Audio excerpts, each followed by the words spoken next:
Now let's discuss the Surangama Sutra.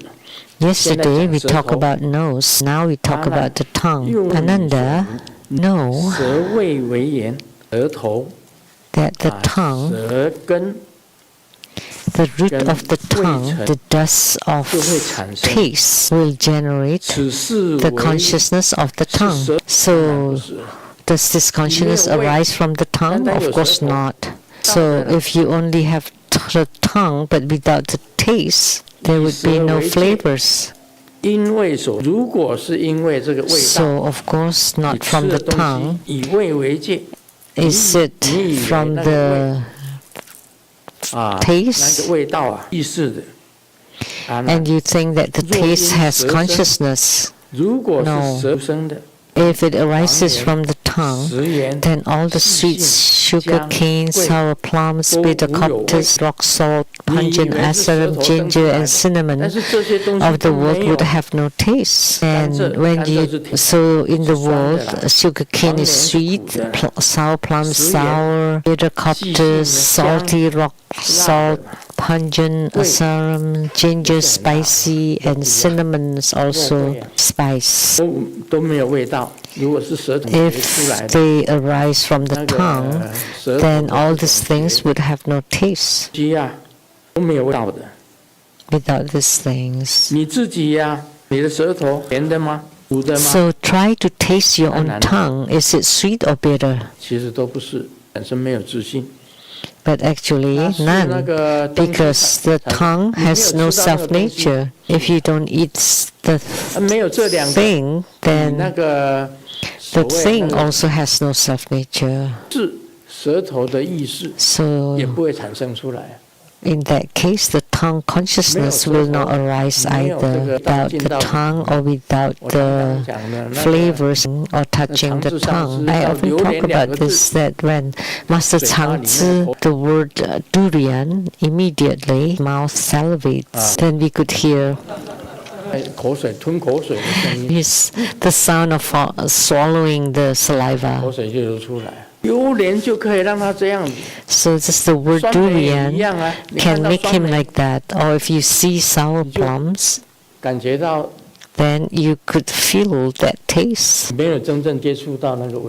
although you have not been in contact with the flavor. So that's the key in this, the tongue and the food you eat. The consciousness of the tongue, these three are without self-nature, and they are neither self-arising nor dependent arising. That's the of this piece. If it arises from the tongue, does it arise from the tongue or from the food?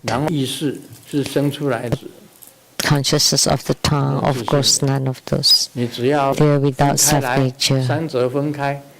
If these three are separated, then there is nothing. So the tongue, the taste, and the consciousness of the tongue will not generate, but combined together, they would arise. So the tongue consciousness on the tongue? No. On the food? No. So where is the tongue consciousness? We don't know. We cannot find it. Maybe it's in the brain. Maybe it's generated by the consciousness in the brain. Is it in the heart? No.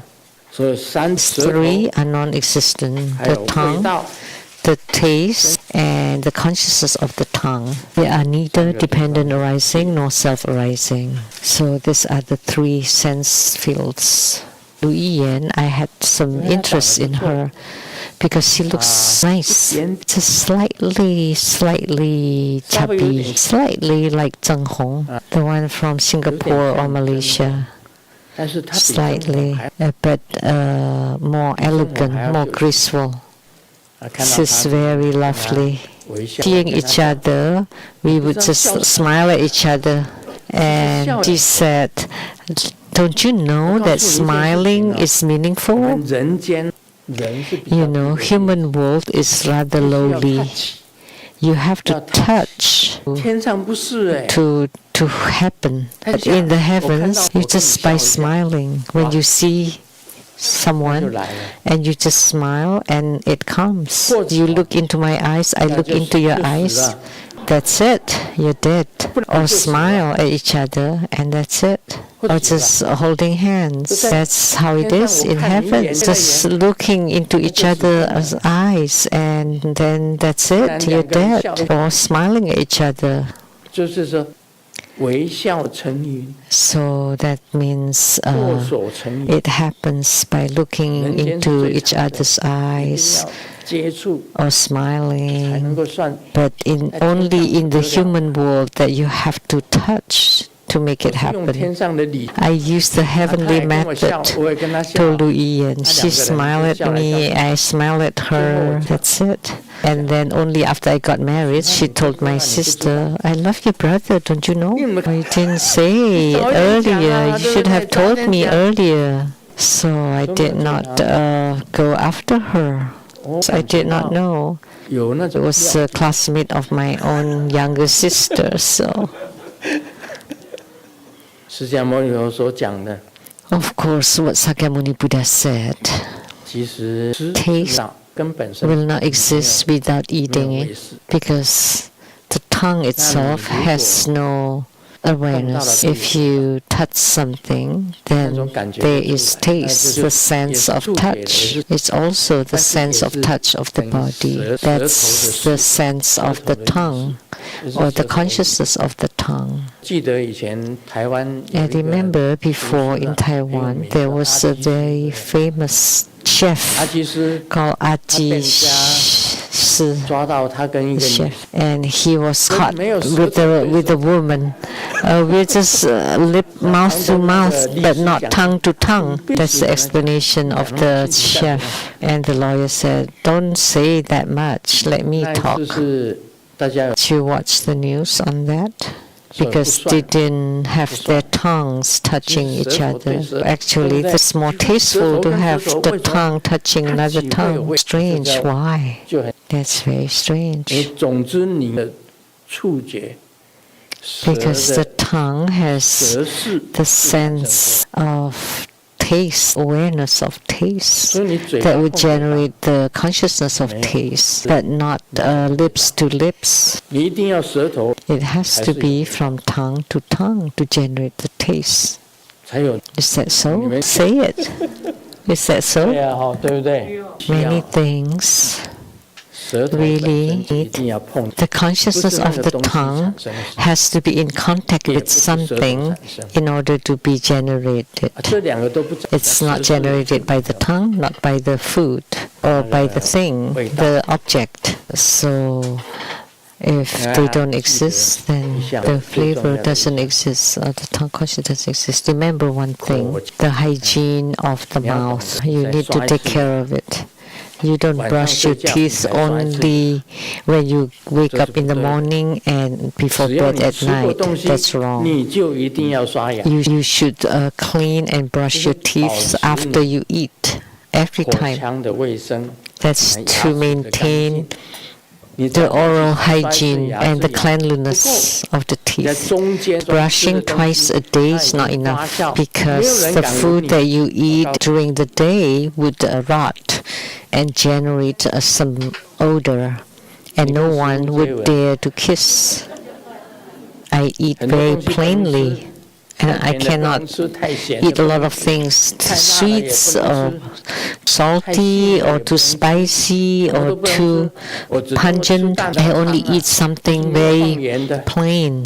And the Seattle temple feed me without salt and no sweet either, so just like plain water. So you should put a little bit of salt. Cannot be free from salt completely. I like to drink warm water, about 37 degrees Celsius. Don't give me cold water, because when you take cold water, you will need to warm it using body temperature. Then that's a waste of the body's energy. So whatever you drink should be warm water, hot, not cold. And I feel it myself, that when the tongue is in contact with another tongue, there is a taste, flavor. And when it happens, you would not want to let go. But please pay attention to the oral hygiene. After you eat anything, you have to clean right away. Otherwise, it would generate germs or bacteria. Then it would generate bad odor. I cannot point to people that they have bad odor, because that would be impolite. But let me remind you, every time after you eat, it's best that you clean it. When I clean my teeth, there are 4 steps. First, I use water pick. To clean it. Second, we use the dental pick. It's just to clean in between teeth. And third, use floss. Dental floss is to clean more in details. And fourth, using the brush. I always go through 4 steps, and I do it every day. So after you eat, you should clean soon afterwards. So every time after you eat something, you should clean it to maintain your oral hygiene. Otherwise, when you approach a lady, and when the lady does that, that means you have problem with your mouth. If a lady is trying to kiss and then I avoid it, that means you have some odor, some problem. So I'm teaching you, you have to pay attention to your oral hygiene between people. If there's any odor, nobody would dare to kiss you tongue to tongue. The same for man or woman. So I'm only telling you this much because we talk about the tongue. 保护，我们把你背背后。